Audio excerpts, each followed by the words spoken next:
కాంగ్రెస్లో ఆనం బ్రదర్స్ శకం ముగిసినట్టేనా? వాళ్ళు పార్టీని వీడతారంటూ కొన్నాళ్లుగా జరుగుతున్న ప్రచారం నిజంగా పోతుందా? వాళ్ళు ఇప్పటికే పక్క పార్టీలో కర్చీఫ్ వేసేసుకున్నారా? నెల్లూరు అంటే ఆనం బ్రదర్స్, ఆనం బ్రదర్స్ అంటే నెల్లూరు. కాంగ్రెస్ 10 ఏళ్ల పాలనలో నెల్లూరు జిల్లాలో అన్ని తామే చక్రం తిప్పారు ఈ ఇద్దరు అన్నదమ్ములు. అయితే 2014 ఎన్నికల్లో పార్టీ ఘోర పరాజయం పాలన తర్వాత కాంగ్రెస్ పార్టీతో అంటిముట్టినట్లు ఉంటున్నారు. అనంతపురంలో రాహుల్ పాదయాత్రకు కూడా ఇద్దరు దూరంగా ఉన్నారు. దాంతో వాళ్లు టీడీపీలో చేరపోతున్నారని కొన్నాళ్ల కిందట ప్రచారం జరిగింది.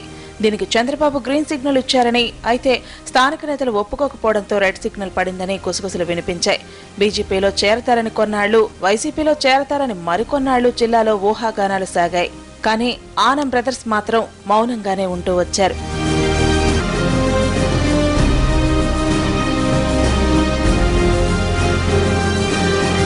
ఇప్పుడు సొంత పార్టీ నేతల మీదే విమర్శలు చేయడం ద్వారా ఆనం బ్రదర్స్ పార్టీ మారుతున్నారా అనే చర్చను పొలిటికల్ వర్గాల్లోకి పంపారు. ఆనం రామనారాయణ రెడ్డి కామెంట్స్ చూస్తుంటే పార్టీ మారటం ఖాయమైందేమో అనిపిస్తోంది.